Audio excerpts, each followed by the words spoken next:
Berikut pertarungan sengit yang tidak diperlihatkan di One Piece. Yang pertama, Sans versus Mihawk.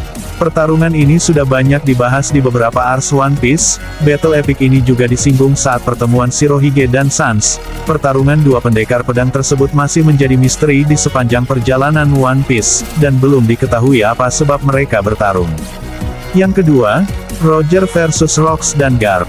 Ketiga karakter yang menyandang nama Will of the pernah bertemu dalam satu peperangan besar yang disebut sebagai insiden God Valley. Hal ini juga banyak ditampilkan dalam beberapa scene di One Piece.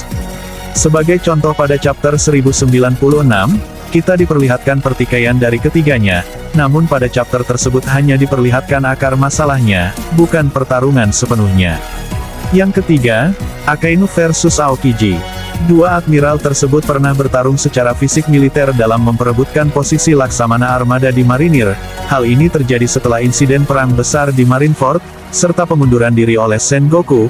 Arena mereka bertarung bernama Pang Hazard. Tempat ini dekat dengan Dressrosa. Battle kematian mereka berlangsung 10 hari lamanya. Alhasil Akainu keluar sebagai pemenang dalam duel tersebut.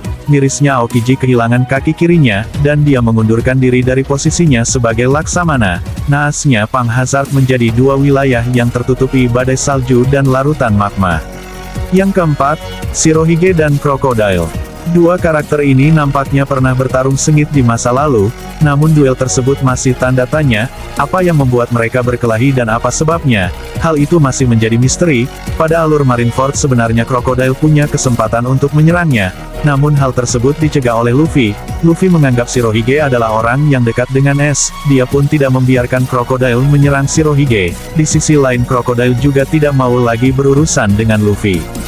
Yang kelima, Kaido versus Moria.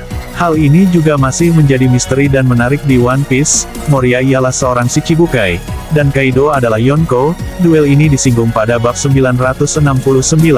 Saat itu Moria ingin mengambil jasad Ryuma dari makamnya yang berada di wilayah Ringo. Namun karena Ringo adalah bagian dari Wano, maka Kaido pun tidak membiarkan hal tersebut terjadi. Pertempuran pun pecah hingga pasukan Moria semuanya tewas, namun tidak disangka Moria berhasil kabur dari Kaido dan membawa jasad Ryuma beserta pedang Susui. Dia pun menciptakan pasukannya yang baru pada alur Thriller Bark.